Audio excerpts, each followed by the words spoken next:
నమస్కారం. ముందుగా డిడి సప్తగిరి ప్రేక్షకులకు జాతీయ రైతు దినోత్సవ శుభాకాంక్షలు. మన దేశానికి రైతు వెన్నెముక. రైతు లేనిదే మనిషి లేడు. ప్రతి ఏటా డిసెంబర్ 23న జాతీయ రైతు దినోత్సవాన్ని మనం జరుపుకుంటున్నాం. మాజీ ప్రధాని చరణ్ సింగ్ జన్మదినాన్ని పురస్కరించుకొని ఈరోజు రైతు దినోత్సవంగా జరుపుకుంటున్నాం.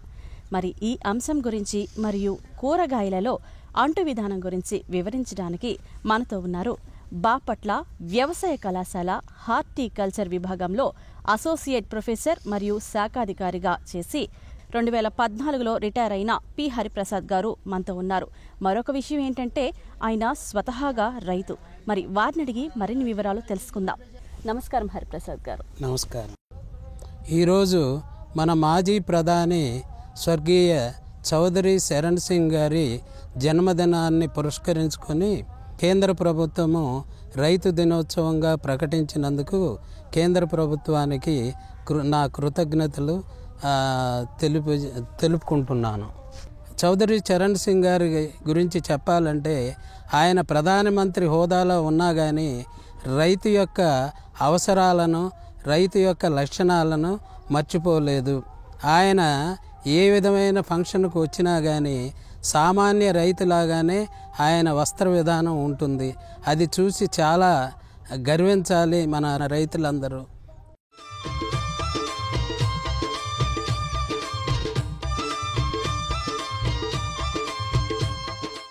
ఈ మధ్యకాలంలో కూరగాయలలో అంటు పద్ధతిలో సాగు చేస్తూ ఉన్నారు కదా, మరి ఈ కూరగాయల అంట్ల వలన కలిగే ఇతర లాభాలు ఏమేమి ఉన్నాయి సార్?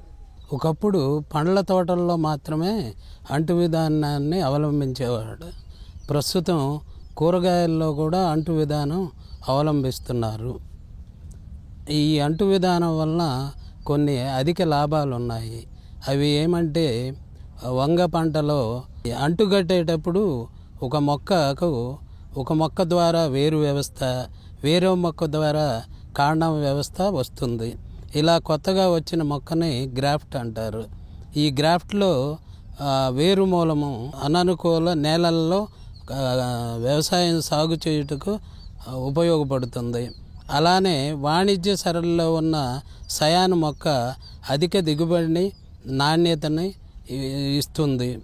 ఈ పంట రూట్ స్టాక్ అంటే వేరు మూలం వలన ఎక్కువ రోజులు కాపుకు వస్తాం. అనానుకూల వాతావరణ పరిస్థితులను, అనానుకూల నేల పరిస్థితులను తట్టుకునే శక్తిని వాణిజ్యపరమైన సయాన్ వెరైటీకి ఇస్తుంది. కావున మనం రెండు మొక్కల యొక్క ఉపయోగాలను తీసుకొని కొత్త అంట్లు తయారు చేసి ఆ అంటు ద్వారా వచ్చే లాభాన్ని రైతులకు అందించగలుగుతున్నాము. ఈ కూరగాయల అంట్ల వలన కలిగే ఇతర లాభాలు ఏమేమి ఉన్నాయి సార్? ఈ కూరగాయల అంట్ల వలన వేరుమూలం యొక్క ఉపయోగమైన లక్షణాలు, సయాన్ యొక్క ఉపయోగమైన లక్షణాలు రెండు పెంపొందించి అంట్ల ద్వారా తీసుకురావచ్చును. వేరుమూలం ద్వారా వివిధ రకాల నేలలకి, వివిధ రకాలకు వాతావరణానికి తట్టుకునే శక్తిని పెంపొందించవచ్చును. అలానే సయాన్ ద్వారా అధిక దిగుబడి, అధిక నాణ్యత, ఎక్కువ దిగుబడి ఇచ్చే లక్షణాన్ని పొందవచ్చును. ఈ రెండు వేరు వ్యవస్థ, కాండ వ్యవస్థ మొక్కల యొక్క లక్షణాలను కలిపి పెంపొందించి దీని మొత్తం లక్షణాలని అంటు ద్వారా పొందవచ్చును. ఇలా పొందాలంటే నారు ద్వారా పెంపొందించిన మొక్కల్లో సాధ్యం కాదు. కాబట్టి మనము వేరు మూలము, సయాను రెండిటి ఉపయోగాలను ఒకే మొక్క మీద అంటే స్టయాన్ మీద తెచ్చుకోవచ్చును. దీనివల్ల పంట కాల పరిమితి పెరుగుతుంది. ఉదాహరణకి వంగలో 3-4 సంవత్సరాలు ఉంటుంది. అలానే టమాటో ఎక్కువ నీళ్లు ఉన్న ప్రాంతంలో సాగు చేయడానికి వీలు కాదు. అటువంటి పరిస్థితుల్లో టమాటాను కూడా మనం సాగు చేసుకోవచ్చు. అది ఎలా అంటే, వైల్డ్ బ్రింజాల్ అంటే అడవి వంగను వేరుమూలకంగా ఉపయోగించి దాని మీద వాణిజ్య సరళిలో మనం గ్రో చేసుకోవాల్సిన వెరైటీని ఉపయోగించి అంటుగట్టి ఎక్కువ దిగుబడిని, అనానుకూల పరిస్థితులను తట్టుకోవటమే కాకుండా పంట కాల పరిమితిని కూడా పెంపొందించవచ్చును. ఇన్ని లాభాలు ఈ అంటు పద్ధతిలో మాత్రమే వీలవుతుంది. కూరగాయలలో వేరుమూలముగా ఏ మొక్కలను వాడుతున్నారు సార్? కూరగాయల్లో మనం ఉపయోగించే పంటను బట్టి వేరుమూలాన్ని వాడాల్సి ఉంటుంది. ఉదాహరణకి వంగలో అడవి వంగని వేరుమూలకంగా వాడతాము. వేరుమూలకంగా వాడేటప్పుడు ఇది మనకు కావలసిన సైజు పరిమాణానికి పెంపొందించాలంటే ఎక్కువ రోజులు పడుతుంది. అలానే టమాటోలో కూడా అడవి వంగను మాత్రమే వేరుమూలంగా ఉపయోగిస్తాము. దీనివలన ఏ విధమైన నేలలో అయినా తేమ ఎక్కువ ఉన్నను సక్సెస్ఫుల్గా టమాటో క్రాప్ను తీసుకొనవచ్చును. అలానే మిరపలో వైల్డ్ మిరప అంటే అడవి మిరపని వేరుమూలంగా వాడతారు. గుమ్మడి, బీర, కాకర, పొట్ల, దోస మొదలైన తీగజాతి మొక్కలను వాడేటప్పుడు వేరుమూలంగా బూడిద గుమ్మడిని వాడతారు. దీనివలన ఎక్కువ రోజులు ఎక్కువ దిగుబడి వచ్చే అవకాశం ఉంటుంది. అంటు మొక్కల సాగు వలన ఇతర లాభాలు ఏమైనా ఉన్నాయా? ఎక్కువ దిగుబడిని పెంచుకోవటం, అననుకూల వాతావరణ నేల పరిస్థితులను తట్టుకోవటం, పంట కాల పరిమితిని ఎక్కువగా పెంపొందించడం, ఇవన్నీ కూడా వీలవుతుంది. ఏ పద్ధతి ద్వారా అంటు కడుతున్నారు? ప్రస్తుతము కూరగాయలను విప్ గ్రాఫ్టింగ్ ద్వారా వ్యాప్తి చేస్తున్నారు. విప్ గ్రాఫ్టింగ్ పద్ధతిలో సయాను, వేరుమూలము రెండు కూడా పెన్సిల్ మందంలో కాండం తయారవ్వాలి. అలా పెన్సిల్ మందంలో కాండం తయారైన సయాను, రూట్ స్టాకులను మాత్రమే అంటు విధానానికి ఉపయోగిస్తాం. ఇలా పెన్సిల్ మందం వచ్చిన మొక్కల్ని వేరుమూలంలో భూమి నుంచి 3 అంగుళాల తర్వాత తల తీసేస్తారు. తల తీసివేసిన తర్వాత కాండం పైనుంచి కిందకి ఏటవాలుగా బ్లేడ్తో కోత వేస్తారు. అలానే సయాన్ మొక్కలో తల భాగాన్ని వేరు చేసి ఆ వేరు చేసిన భాగాన్ని పదునైన బ్లేడుతో పైనుంచి కిందకు కోసి ఈ కోసిన భాగాలని 2 ఎదురెదురుగా అమర్చి ఎటువంటి గాలి సోకకుండా క్లిప్పులతో బిగిస్తారు. ఇలా చేసే విధానం కానీ చేసిన తర్వాత కానీ 10-15 రోజులు పాలీ హౌస్లో మాత్రమే ఉంచాలి. అంటే ఇక్కడ వాతావరణ పరిస్థితులన్నీ కూడా మొక్క పెరుగుదలకు అనుకూలంగా ఉంటాయి. ఇలా పెంపొందించిన మొక్కలను సాధారణ వాతావరణ పరిస్థితులకు అనుకూలింపజేసి అప్పుడు మాత్రమే పొలంలో నాటాలి. అలా అయితే ఎక్కువ శాతము బతుకుతాయి. చావుని తగ్గించవచ్చు, మొక్కల చావుని మోర్టాలిటీని తగ్గించవచ్చు. ఓకే సార్, మరి సేంద్రియ వ్యవసాయం చేసేటప్పుడు నేల ఏ విధంగా ఉండాలి, ఎలా తయారు చేసుకోవాలి? ఇప్పుడు నేల ఆరోగ్యంగా ఉంది అంటే ఏ విధంగా చేసుకోవాలి? నేలను బాగా గుల్లబారేటట్టు దున్ని తయారు చేసుకోవాలి. బాగా గుల్లబారిన నేలలో బాగా చీకిన పశువుల ఎరువును ఎకరానికి 10 టన్నుల చొప్పున కలిపి కలిగి దున్నాలి. ఆ కలిగి దున్నిన తర్వాత మొత్తం పొలాన్ని మళ్ళు తయారు చేయాలి. ఒక్కొక్క మడికి దూరం 6 అడుగులు ఉండాలి. మడి వెడల్పు 3 అడుగులు ఉండాలి. అలా చేసిన తర్వాత దాని మీద పాలిథీన్ షీట్ని మల్చిగా వేసి ఆ మల్చిలో ఆల్రెడీ రంధ్రాలు తయారు చేస్తాం. మనం వేసే పంటను బట్టి ఎంత డిస్టెన్స్ కావాలో దాన్ని బట్టి రంధ్రాలు తయారు చేస్తారు. ఆ రంధ్రాల్లో మనం మొక్కల్ని నాటాలి. మొక్కలు నాటే విధానం ఎలా చేయాలి? అలాగే మొక్కకు మధ్య దూరం ఎంత ఉండాలి? వంగ మొక్కను నాటేటప్పుడు ఆ సయానికి ఉన్న అంటు భాగాన్ని భూమి కంటే పై భాగంలో నాటాలి. ఎట్టి పరిస్థితుల్లో కూడా ఈ అంటు భాగం అంటే కలయిక భాగాన్ని భూమిలో లేకుండా నాటాలి. అలా నాటిన తర్వాత మొక్క మొదల్లో కాలితో తొక్కి మొదలు చుట్టూ అంటే వేరుమూలం యొక్క వేరులో ఏ విధమైన గాలి చొరబడకుండా చూడాలి. మొక్కకి దూరం అంటే ఒక బెడ్కి 6 అడుగుల దూరం ఉంటుంది. అలానే ఒక వరుసలో ఉన్న మొక్కలు ఒక మొక్కకి మరొక మొక్కకి 3 అడుగుల దూరం ఉంటుంది.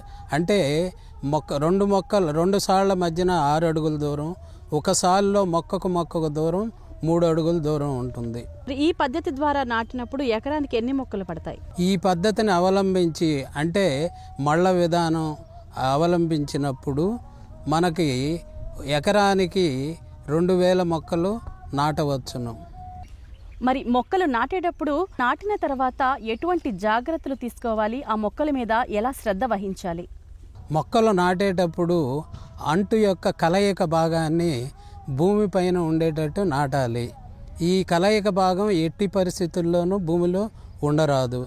ఇట్లా నాటిన తర్వాత వేరు మూలం మీద ఎటువంటి కొమ్మలను మనం ఎలవ్ చేయకూడదు. అవి గనక పొరపాటున మొలిచి పెదగటం మొదలు పెడితే సయాన్ యొక్క పెరుగుదలను తగ్గించి సయాన్ పెరుగుదలని కంప్లీట్గా ఆపేస్తుంది. కాబట్టి అప్పుడు సయాను బదులు వేరుమూలం మొక్క పైకి వచ్చి మనకి ఏ విధమైన దిగుబడి రాదు. కాబట్టి ఈ రూట్ స్టాక్ అంటే వేరుమూలం మీద ఏ విధమైన కొమ్మలు రాకుండా జాగ్రత్త పడి ఎప్పుడు చూస్తే అప్పుడు ఆ వేరుమూలం మీద కొమ్మలు తీసివేయాలి. ఇది దాదాపు నాటిన తర్వాత 6 నుంచి 8 వారాల వరకు చూసిన వెంటనే తీసివేయాలి. అలా చేసినప్పుడు మనం వాణిజ్యపరంగా ఏ వెరైటీనైతే గ్రో చేసామో ఆ వెరైటీ పంట మాత్రం వస్తుంది. అలా కాని పక్షంలో రూట్ స్టాక్ పంట వస్తుంది. ఈ పంట ఉపయోగపడదు. వంగలో 4 రకాల పూలు ఉంటాయి అని విన్నాం. మరి వాటి గురించి వివరించండి. వంగలో 4 రకాల పూలు ఉంటాయండి. అవి long styled flowers, medium styled flowers, short styled flowers, pseudo short styled flowers. మొదట ఈ 2 రకాలు అంటే లాంగ్ స్టైల్డ్, మీడియం స్టైల్డ్ ఫ్లవర్స్లో గర్భాశయం సమృద్ధిగా అభివృద్ధి చెంది ఫలదీకరణ తర్వాత కాయగా మారుతుంది. ఈ తర్వాత 2 రకాలు అంటే short styled, pseudo short styled ఫ్లవర్స్లో గర్భాశయము అభివృద్ధి చెందక అవి కాయలుగా వృద్ధి చెందవు. గర్భాశయము వృద్ధి చెందిన వలలో పువ్వు మొదటి భాగం లావుగా వెడల్పుగా ఉంటుంది. అది ఈ అంట్లు విధానంలో నాటిన మొక్కల్లో మేము కనిపెట్టిన విషయం ఏమిటంటే ప్రొడక్టివ్ ఫ్లవర్స్ అయిన long style, medium style flowers చాలా ఎక్కువ వచ్చినాయి. అసలు సుడో షార్ట్ స్టైల్ ఫ్లవర్స్ గుర్తించనంత తక్కువగా వచ్చాయి. ఇది నేను అనుకోవటం అధిక దిగుబడికి మొదటి కారణంగా భావించవచ్చు.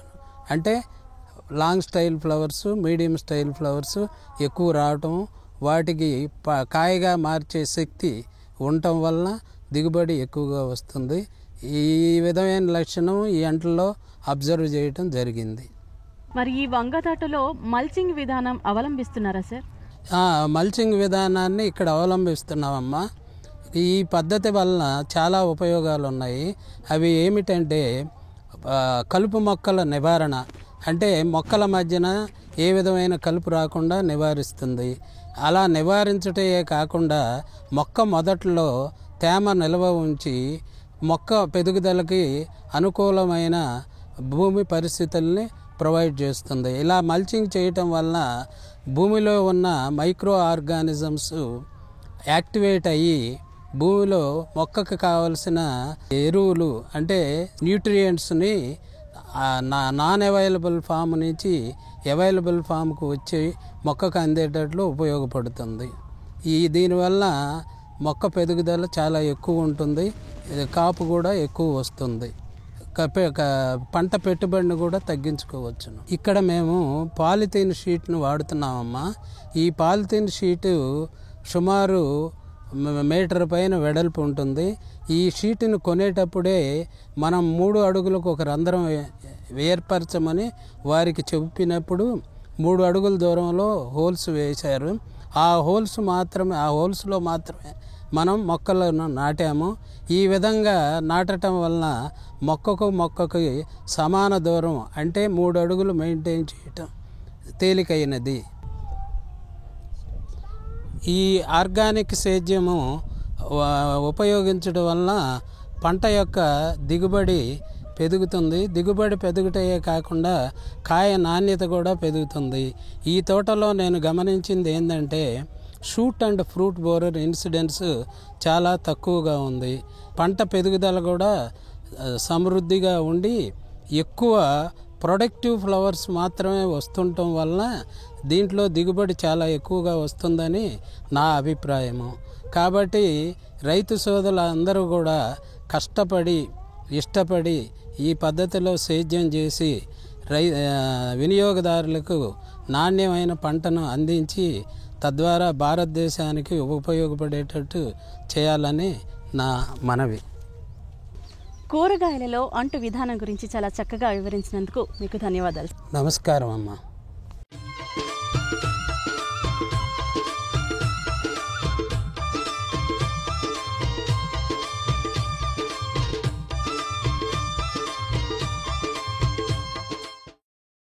జాతీయ రైతు దినోత్సవం సందర్భంగా మరొక అతిథి మనతో ఉన్నారు. ఆయన పేరే ఏ జనార్దన్ రావు గారు. ప్లాంట్ క్వారంటైన్ ఆఫీసర్గా చేసి department of ministry of agriculture government of ఇండియాలో చేసి రిటైర్ అయ్యారు. మరి సేంద్రియ వ్యవసాయం గురించి వివరించడానికి మనతో ఉన్నారు ఏ జనార్దన్ రావు గారు. నమస్కారం సార్. నమస్తే అమ్మా.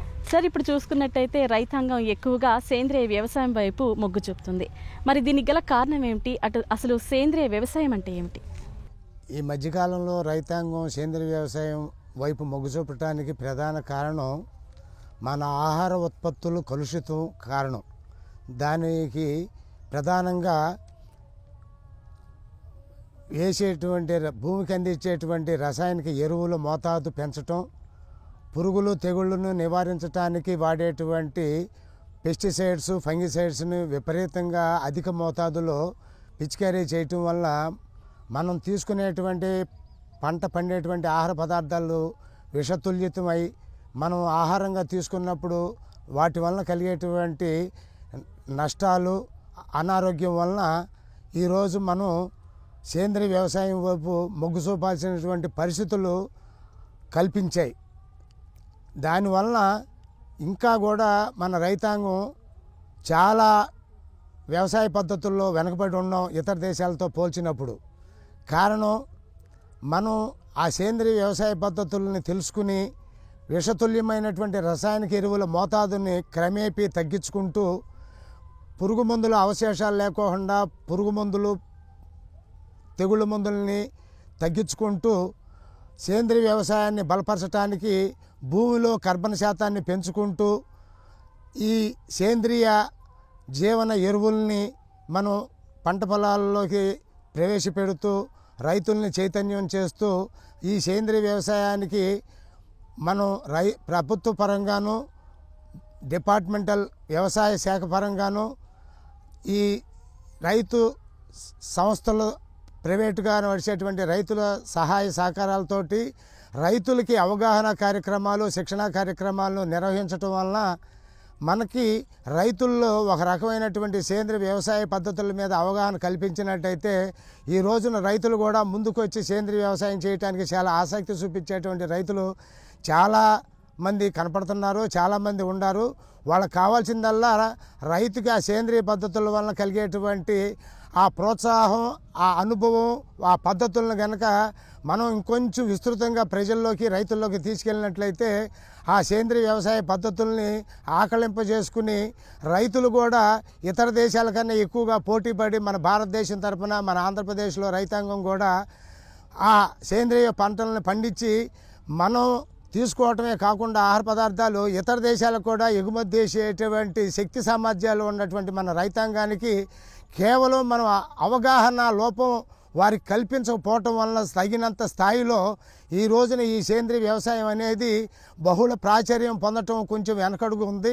అయినా కూడా ఈ మధ్యకాలంలో ప్రసార మాధ్యమాల ద్వారా కానీ దూరదర్శన కార్యక్రమాల ద్వారా కానీ ఇతర మాధ్యమాల ద్వారా కానీ ప్రజల్లో ఈ అవగాహన కార్యక్రమం కొంచెం పెంపొందించడం వలన మనకి నిదానంగా రైతుల్లో కూడా ఈ చైతన్యవంతులై ఈ సేంద్రీయ వ్యవసాయం వైపు మొగ్గు చూపుతున్నారంటానికి ఎటువంటి సందేహం లేదు. అయినా కూడా మనం ఇంకా ఎక్కువ భారీ స్థాయిలో ఎక్కువగా రైతుల్ని సమ్మిళితం చేసి శిక్షణా కార్యక్రమాలు నిర్వహించి ఈ ప్రసార మాధ్యమాల ద్వారా ఇంకా విస్తృతంగా రైతుల్లోకి తీసుకెళ్ళినప్పుడు ఇంకా బాగా రైతులు ముందుకొచ్చి ఇతర దేశాలతో పోటీపడి ఇంకా మనకి మంచి ఆహార పదార్థాలను ప్రజలకు అందించడానికి ఎంతో అవకాశం ఉంటుందని చెప్పి నేను నమ్ముతున్నాను.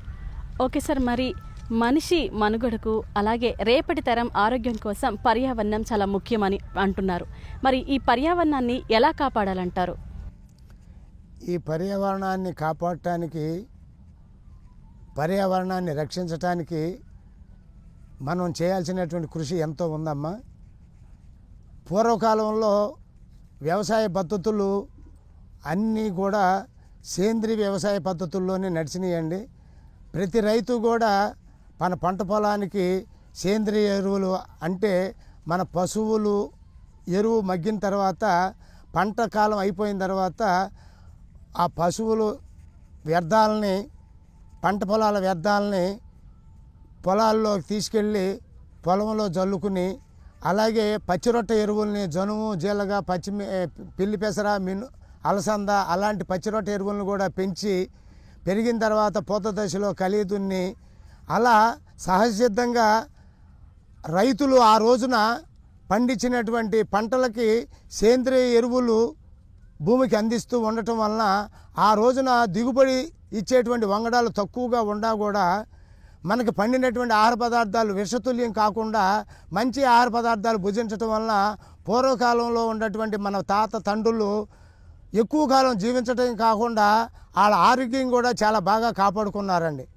కానీ రాను రాను ఏ రోజైతే ఎప్పుడైతే మనకి ఈ అధిక దిగుబడులు అవసరమైనయో, కారణం అధిక జనాభా పెరగటం, అధిక జనాభా పెరిగిన దానికి తగిన మోతాదులో మనం ఉత్పత్తి చేసేటువంటి ఆహార పదార్థాలు, రైతులు ఉత్పత్తి చేసిన ఆహార పదార్థాలు ప్రజలకు సరిపోయేటట్టు లేకపోవటం, దిగుబడులు తగ్గటం వలన మన ప్రభుత్వం, భారత ప్రభుత్వం కూడా ఆ రోజుల్లో మనకి అతి దిగుబడిని ఇచ్చేటువంటి రకాలను రూపొందించటం, దానివలన అధిక దిగుబడిని ఇచ్చే రకాలను రూపొందించిన తర్వాత దిగుబడి పెరగటానికి కెమికల్ ఫెర్టిలైజర్స్, యూరియా, భాస్వరం, పొటాష్ లాంటి ఎరువులను కూడా ఇతర దేశాల నుంచి దిగుమతి చేసుకుని రైతులకు అందించటం, అవి వాడిన తర్వాత ఈ ఉన్నటువంటి రకాలు, దిగుబడి ఇచ్చేటువంటి రకాలు దిగుబడి పెంపొందించటం, అలా మనం ఈ కొత్త వరవల్లో ఆహార దిగుబడిని పెంచుకున్నాం. కానీ ఆహార దిగుబడిలో వచ్చేటువంటి ఆహార ఉత్పత్తుల నాణ్యతను మాత్రం మనం కోల్పోయామని చెప్పడానికి చాలా బాధపడాలి.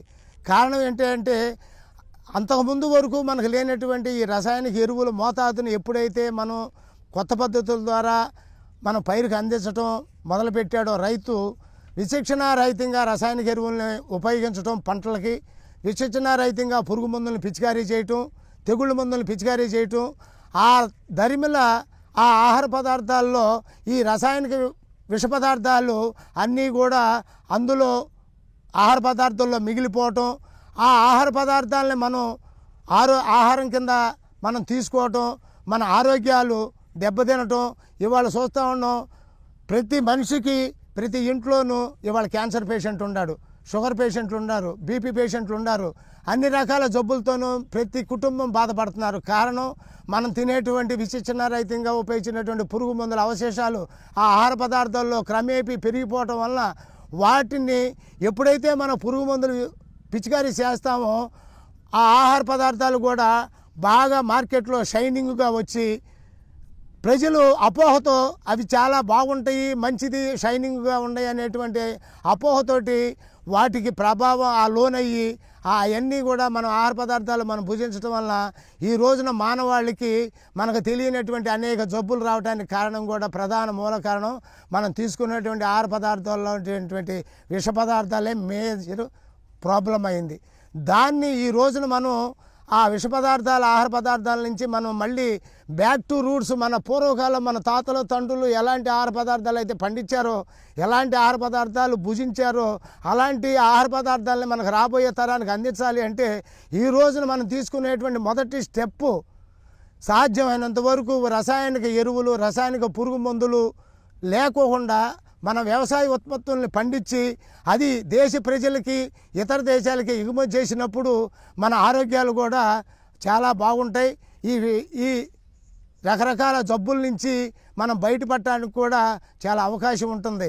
ఇవాళ నిదానంగా ఆ రసాయనిక ఎరువుల మోతాదును తగ్గించడం, ఆ పురుగు మందుల మోతాదును తగ్గించి ఆరోగ్యకరమైనటువంటి ఆహార పదార్థాలు పండించేటువంటి దిశగా మన రైతాంగం ప్రయాణం చేయాలని, ఆ దిశగా ప్రభుత్వాలు ప్రోత్సాహాలు ఇంకా పెంచి మన ప్రసార మాధ్యమాల ద్వారా ఇంకా విస్తృతంగా ప్రజల్లో తీసుకెళ్లి రైతులకి అవగాహన కార్యక్రమాలు పెంచాలనేటువంటి పని చాలా చెయ్యాలి. అది అందరి కర్తవ్యం కూడా. ఈ రోజున మన ఆరోగ్యం మన దేశ భవిష్యత్తు.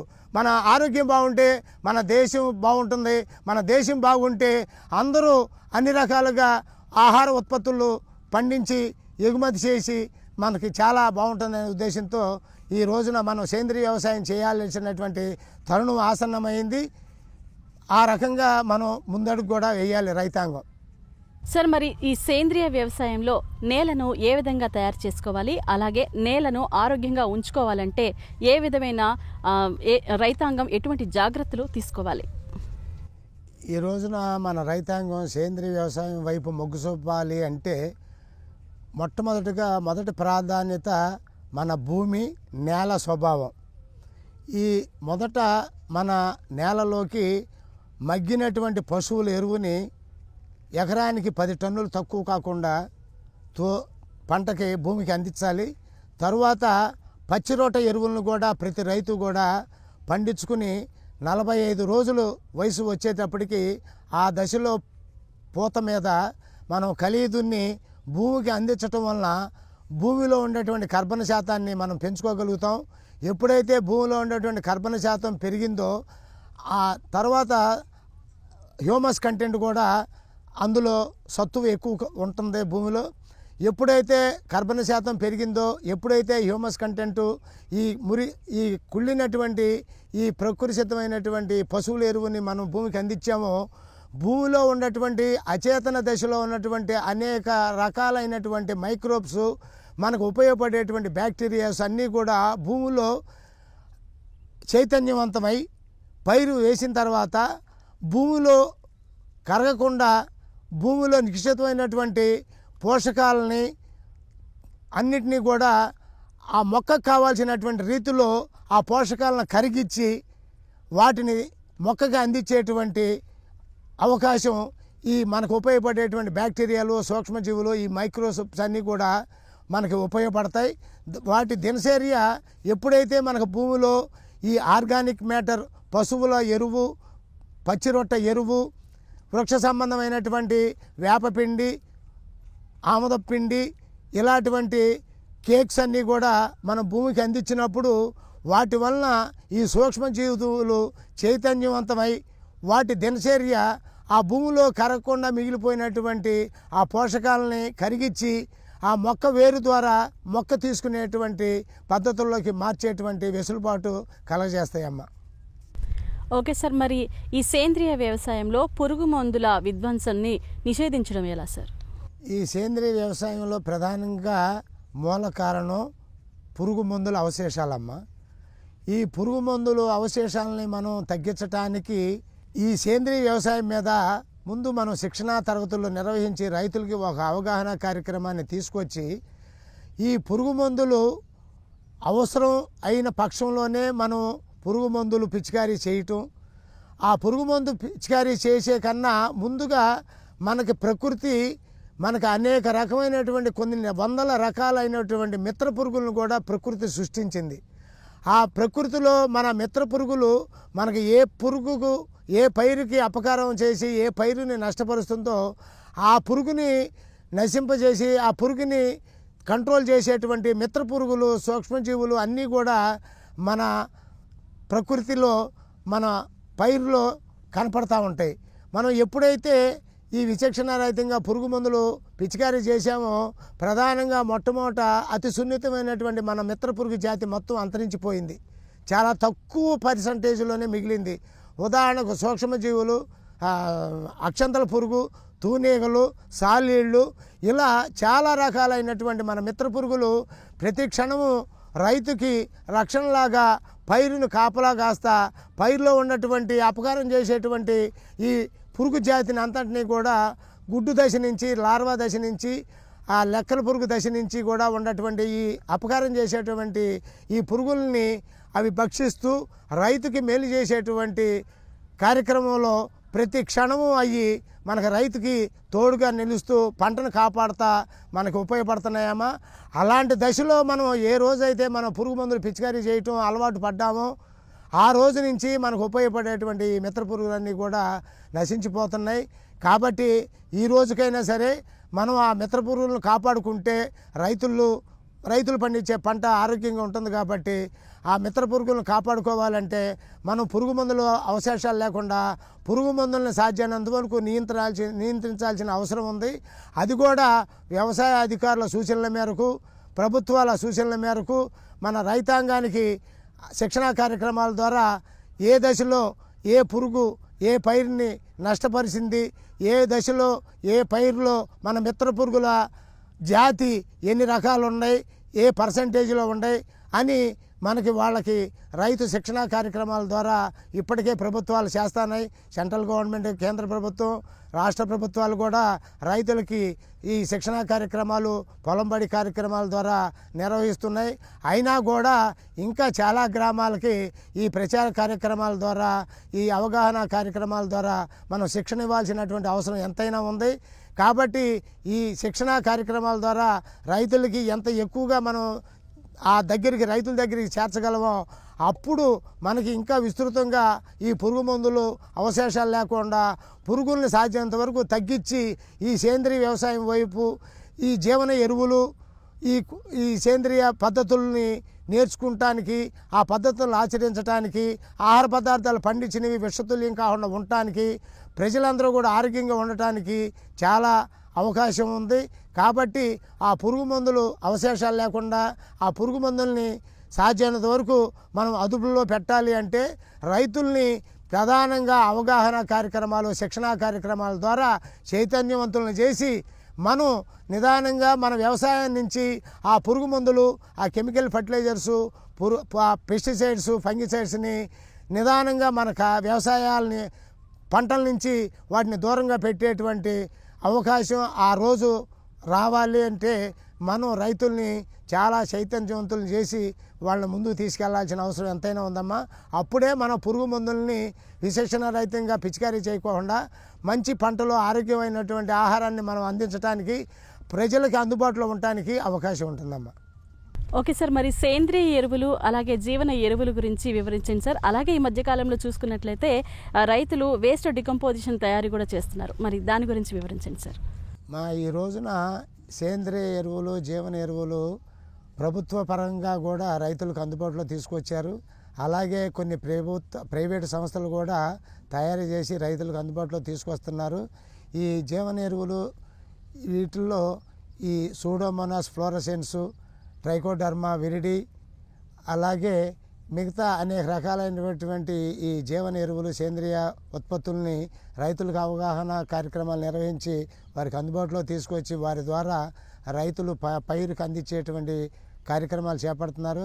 అలాగే ఈ వేస్ట్ డీకంపోజర్ అనేటువంటిది గజియాబాద్, ఉత్తరప్రదేశ్లో డాక్టర్ కిషన్ చంద్ర అనేటువంటి ఒక సైంటిస్టు ఆ రీసెర్చ్ స్టేషన్లో, నేషనల్ సెంటర్ ఆఫ్ ఫార్మర్స్ సెంటర్లో, ఆర్గానిక్ సెంటర్లో ఈ కిషన్ చంద్ర గారు సైంటిస్ట్గా పనిచేస్తూ ఈ ఒరిజినల్ వేస్ట్ డీకంపోజర్ అనేటువంటి ఈ సేంద్రియ ఉత్పత్తిని తయారు చేసి రైతుకి అందుబాటులో తీసుకొచ్చారండి.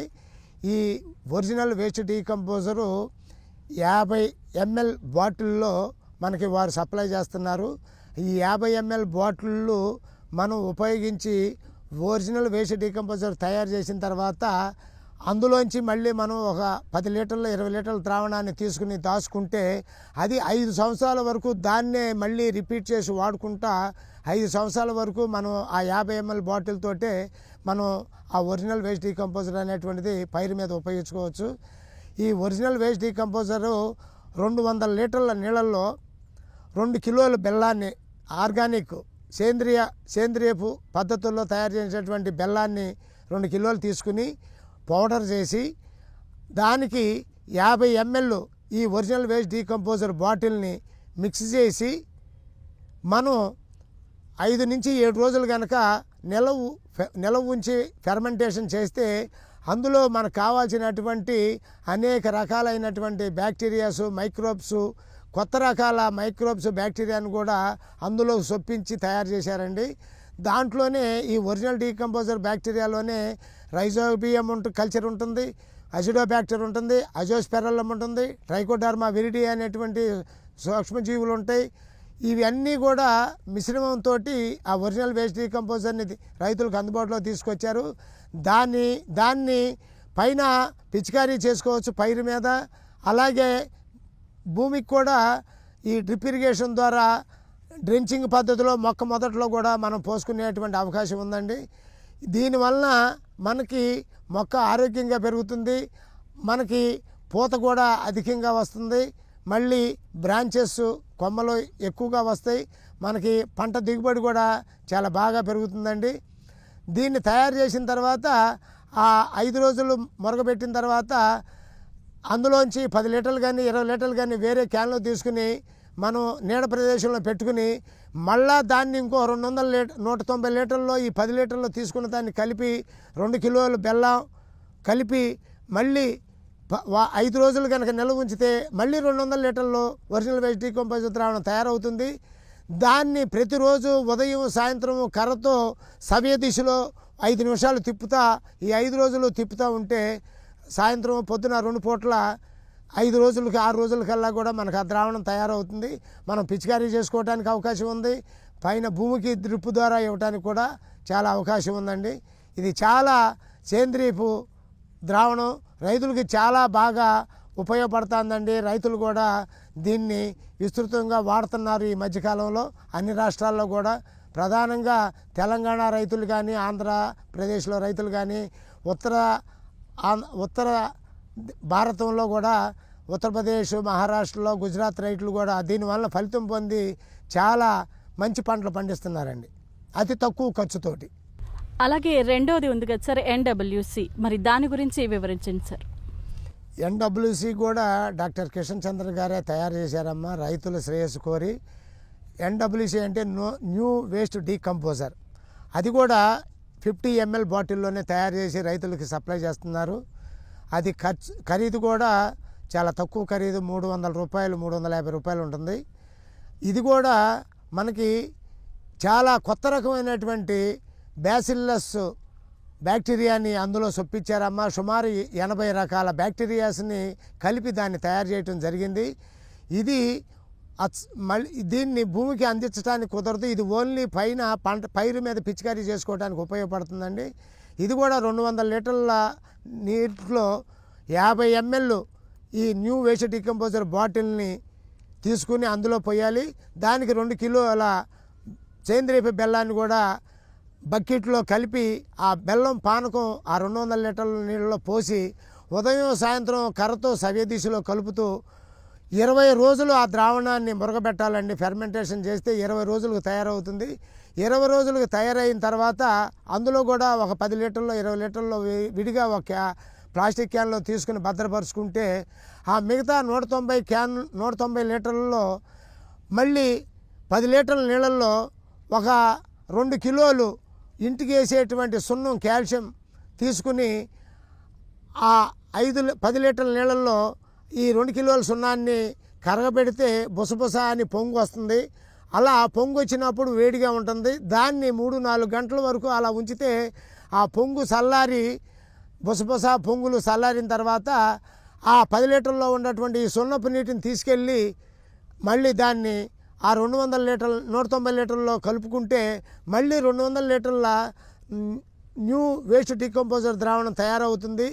అప్పుడు దాన్ని తీసుకెళ్ళి పైరు మీద పిచికారీ చేస్తే ఎప్పుడైతే పైరు మీద రైతు పిచికారీ చేసాడో న్యూ వేస్ట్ డీకంపోజర్ ద్రావణం తయారైన తర్వాత ఆ పైరు మీద ఒక సన్నటువంటి పొర లాంటిటువంటి పొర ఆకుల మీద తయారయ్యి వాతావరణంలో పంట కాలంలో పైరు మీద ఉన్నటువంటి పురుగులు కానీ కీటకాలు కానీ పైరుని నష్టపరచకుండా ఈ ఆకుల మీద ఏర్పడినటువంటి ఆ పొర మన పైరుని కాపాడుతుందమ్మా.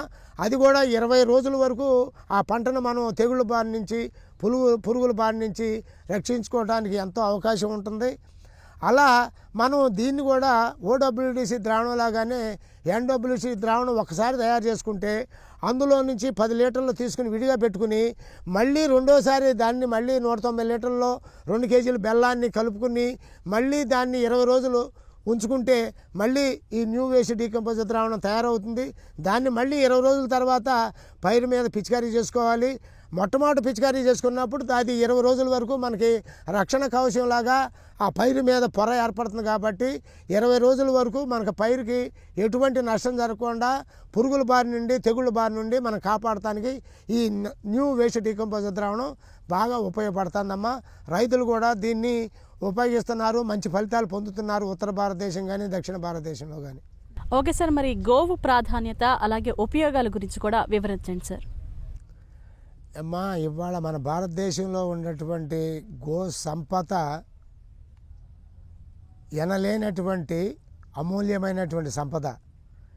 పూర్వకాలంలో మన రైతులకి గో సంపద విరివిగా ఉండేది. ఆ రోజున గో సంపదతోటి మన పంటలన్నీ కూడా ఆరోగ్యకరంగా మంచి పంటని పండించారు.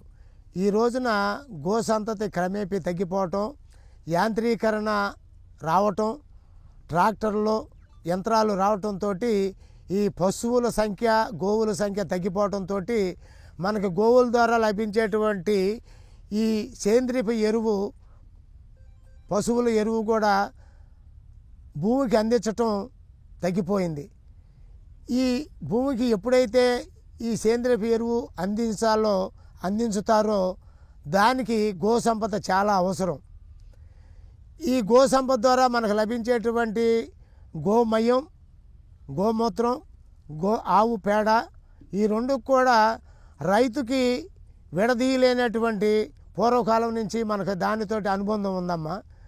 ఈ గోమూత్రంలోను ఆవు పేడలోను మనకి ఉపయోగపడేటువంటి కోటాను కోట్ల బ్యాక్టీరియాలు వాటిలో నిక్షిప్తమై ఉన్నాయమ్మా.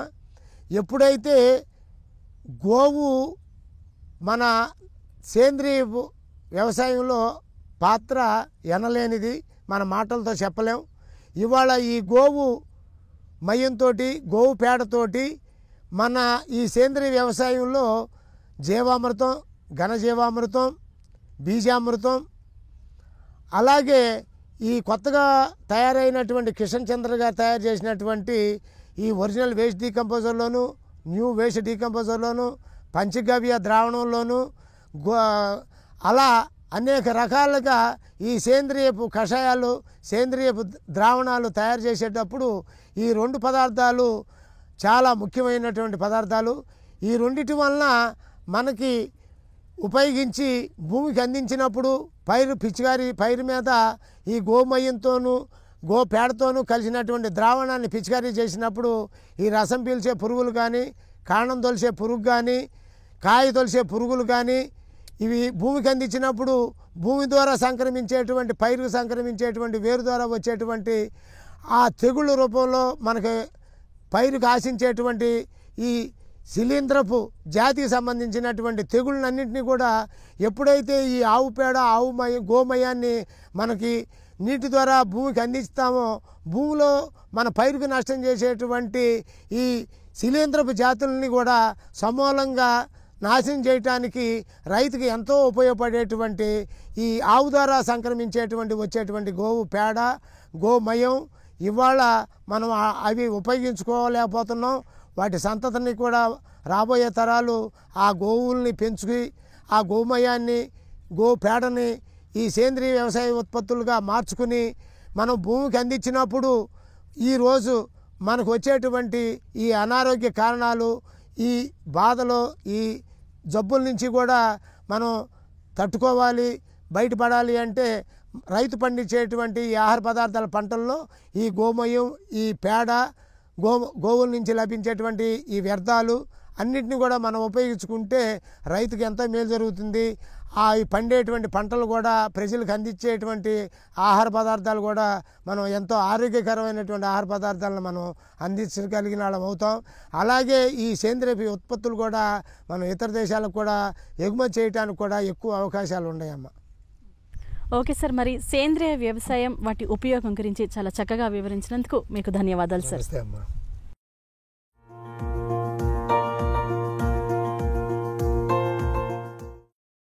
సోదర సోదరీమణులారా నమస్కారం. ఒక ప్రసిద్ధ వాక్యం ద్వారా ఈనాటి నా ప్రసంగాన్ని మొదలు పెడతాను. నేను రైతును ఇష్టపడతాను, ఎందుకంటే ఒక రైతు పోషణ చేస్తాడు, అతను పంటలు పెరగటాన్ని చూస్తాడు. ఈరోజు జాతీయ రాష్ట్రీయ కిసాన్ దివస్ అనగా రైతు దినోత్సవం. ఈ శుభ సందర్భం మన సమావేశమైనప్పుడు మన దేశానికి వెన్నెముకైన మన కష్టపడి పనిచేసే రైతులు అన్నదాతలను గౌరవించుకుందాం. మన పెద్దవారు చెప్పినట్లు పొలాల నుండి పండుగల వరకు రైతులే దేశానికి మూలాలు. మీ కడుపు నిండినట్లయితే దాని వెనుక రైతు ఉన్నాడని గుర్తుంచుకోవాలి. ప్రతి సంవత్సరం డిసెంబర్ 23న జరుపుకునే ఈ రైతు దినోత్సవం మన సమాజానికి వారి అమూల్యమైన సహకారాన్ని గుర్తిస్తుంది. ప్రతి రైతుకు నమ్మకమైన భాగస్వామైన State Bank of India 16 December 2024 నుండి వారం రోజుల పాటు అన్నదాత మహోత్సవం ద్వారా జరుపుకోవడం ఒక గర్వకారణంగా భావిస్తున్నాం.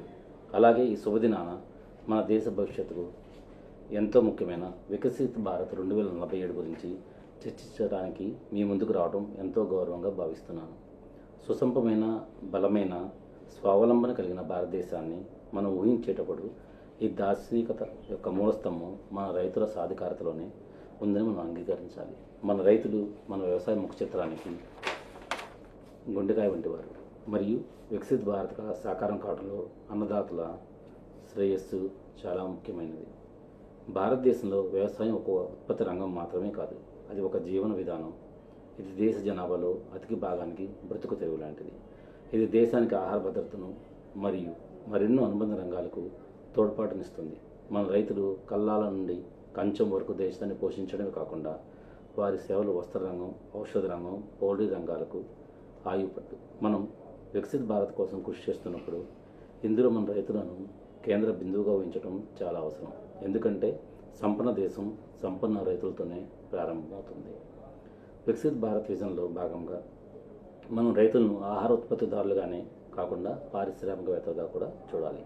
ఉత్పత్తి నుండి ప్రాసెసింగ్, ప్యాకేజింగ్ మరియు మార్కెటింగ్ వరకు వ్యవసాయ విలువ గొలుసులో రైతులను భాగస్వామ్యం చేయడం ద్వారా వారికి అధిక ఆదాయం అలాగే అధిక ఆర్థిక స్థిరత్వం కోసం అవకాశాలను కూడా సృష్టించవచ్చు.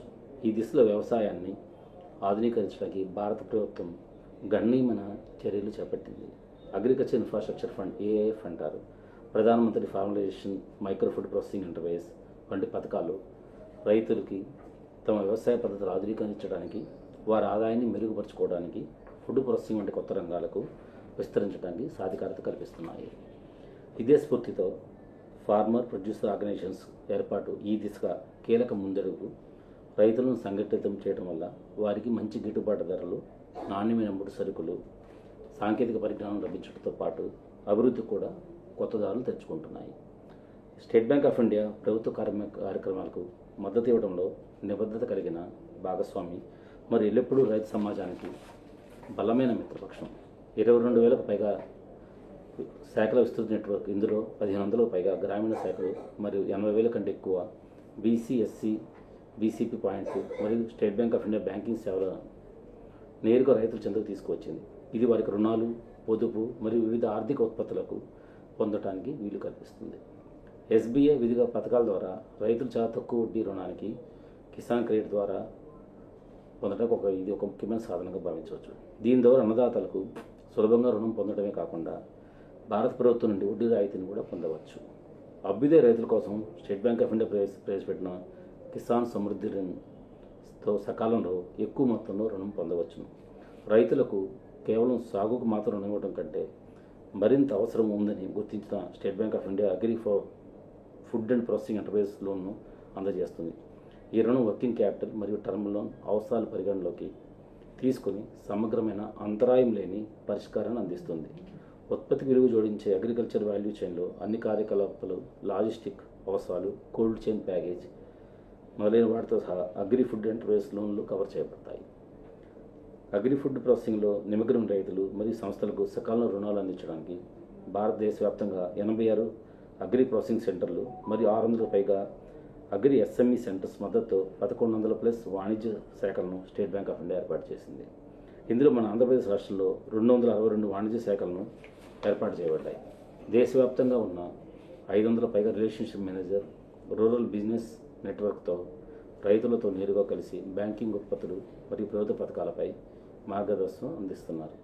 అంతేకాకుండా ఎస్బీఐ బ్యాంకింగ్ను మరింత అందుబాటులోకి తీసుకురావడానికి డిజిటల్ టెక్నాలజీని ఉపయోగించుకుంటుంది. మా యోనో కృషి ప్లాట్ఫామ్ ద్వారా రైతులు రియల్ టైం వాతావరణ సమాచారం, మార్కెట్ ధరలు, ప్రభుత్వ పథకాల సమాచారం వంటి విస్తృత శ్రేణి సేవలను సులభంగా పొందవచ్చు. అదనంగా ఎస్బీఐ జ్ఞాన బదిలీ మరియు ఆధునిక వ్యవసాయ పద్ధతులను అవలంబించడానికి అంకితం చేయబడింది. మేము ఆర్థిక అక్షరాస్యత కార్యక్రమాలు మరియు కిసాన్ గోష్ఠీలు, సంధ్యా శిబిరాలను నిర్వహిస్తున్నాం. ఇక్కడ రైతులు తమ జీవనోపాధి మెరుగుపరచుకోవడానికి ఉద్దేశించిన ప్రభుత్వ పథకాలు మరియు ఎస్బీఐ యొక్క వివిధ కార్యక్రమాల గురించి తెలుసుకోవచ్చు. రైతులకు మద్దతు ఇవ్వడానికి మేము చేస్తున్న ప్రయత్నాల్లో భాగంగా ఎస్బీఐ తన అన్ని శాఖల్లో 16 డిసెంబర్ 2024 నుండి డిసెంబర్ 23, 2024 వరకు వారం రోజుల పాటు అన్నదాత మహోత్సవ్, రైతు పండుగ వారోత్సవం నిర్వహిస్తున్నాం. ఇందులో భాగంగా రైతులను సన్మానించడం, అవుట్రీచ్ కార్యక్రమాలు, వర్క్షాప్లు మరియు అవగాహన సదస్సులు నిర్వహించడం ద్వారా దేశానికి రైతులు చేస్తున్న మేలును గౌరవించడం మరియు సెలబ్రేట్ చేయడం జరుగుతుంది. చివరిగా దేశానికి వెన్నెముకైన మన రైతులు వికసిత్ భారత్ పురోగతుల ఉన్నతిలో ఉన్నప్పుడే దాని యొక్క దార్శనికత పెరుగుతుంది. నిరంతరం అభివృద్ధి చెందుతున్న వ్యవసాయ ముఖ చిత్రంలో విజయం సాధించడానికి అవసరమైన వనరులు, సాంకేతిక పరిజ్ఞానం మరియు మద్దతు అందించడానికి మనం కలిసి పనిచేద్దాం. ప్రతి రైతు సుభిక్షంగా మరియు ప్రతి క్షేత్రం ఉత్పాదకంగా ఉండే ఉజ్వల భవిష్యత్తును మనం పెంపొందించుకోవచ్చు. ధన్యవాదాలు.